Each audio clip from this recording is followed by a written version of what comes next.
6, I've included a few suggestions that we've had from members. First one is CCTV in Richmond Shire. I understand that there's a public petition online at the moment that's gathering signatures and will be submitted when it reaches its targets. Richmond Shire was all it was. That's right, yeah. As opposed to Richmond. Oh, sorry. So if that does get submitted, I believe the understanding will be that would go to full council as a petition, but then it would be probably directed here to scrutiny 2 as the most appropriate committee to consider it. The second item, fire cover review. The fire service is currently undergoing consultation exercises on the service that it delivers in North Yorkshire. Haven't seen any concrete proposals yet at the minute, but I have asked for those to be sent through when they are available, and I'll send those out to the committee. My understanding is that the fire service are quite happy to attend and go through any concerns that members might have. And the next one is one on rural broadband, monitoring any developments of rural broadband provision.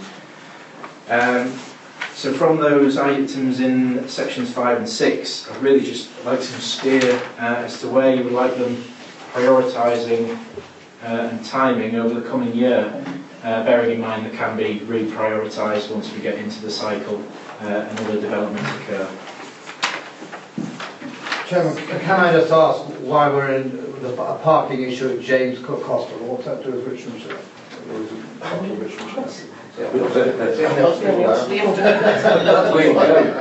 That is, yes. I mean, they put up prices, I think, quite significantly.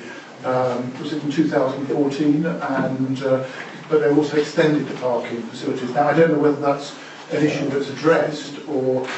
Yes. Well, they've built on all the parking spaces. There is no parking. It's diabolical. On the back of that, can I add one, Chairman? We have transport at the moment from the Friary to take them to James Cook, which is essential because you don't have to park your car. And I would like us to look at that to see the long-term future of that, the financing of it, because it's an essential service. Firstly, you can't get to James Cook by public transport anyway, unless you've got 3 days to spare, and then you can't get back.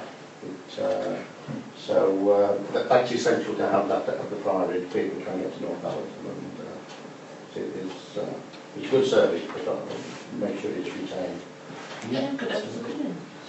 Yes, Can I add on to that very quickly that it's been brought up at this transport meeting that doesn't actually work either. When patients have actually wanted that transport, it didn't work. They weren't allowed to go on it. And I'd said, well, you're supposed to have priority if you're a patient. And they said, well, I was a patient and I didn't have priority and I couldn't use that facility. So there is a problem Obviously, there. he's looking at it. That's what the criteria is, yeah. So I agree with you on that. Councillor Middlemas, did you want to? Yeah, I'd just like to add to it that I've been travelling up and down to James Cook for the last 18 months because my husband's been really ill. And they are actually building a new car park there. They've got it all sort of they're sorting it out at the moment, and it was hoping to be completed very soon. So there is going to be a larger car park. I did go, Chairman, though. Yeah. I dropped somebody off, and I went round and round and round. Right at the back it is. Every parking space would take 100 and 100, Yeah. and the people coming in, they went round and came back out again. Yeah. I might say that they're actually building a bigger car park as well, so The other they're one on the left extending where it it at used the to come moment. in, which was huge, they built Yeah. on it.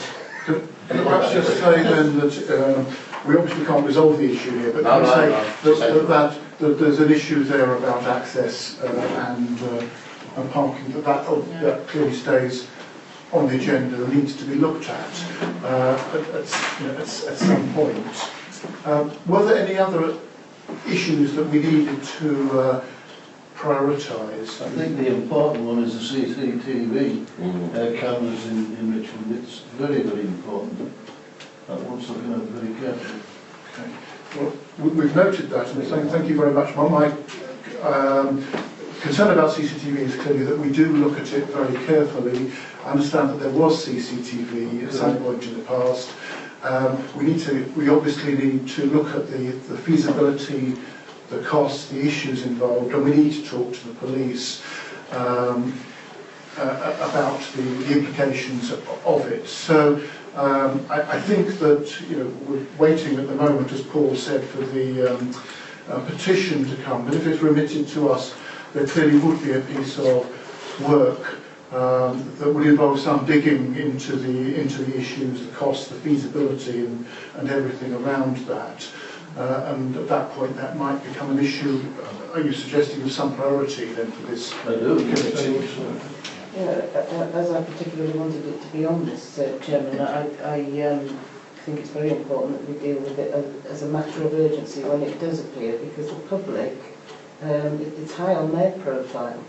And from the fact that it is a subject that's discussed in supermarkets, pubs and all sorts of places, it really needs to be higher on our agenda than lower. Because it should be short, shouldn't it, when it comes to the petition? I would anticipate it, yes. I think the latest I heard, I think there are about 950 signatures out of the 1,000 threshold that they need. The Council's rules on petitions are that it needs to be submitted through our own petition site on our website, or a copy submitted to the Democratic Services Manager. So that's what we would expect to receive. The next step is for it to go to full council and for them to refer it. So I think that's something that you can raise at council if you wish to press that urgency on it. But once it is received, the clock is then ticking, and we do have to consider it as soon as we can.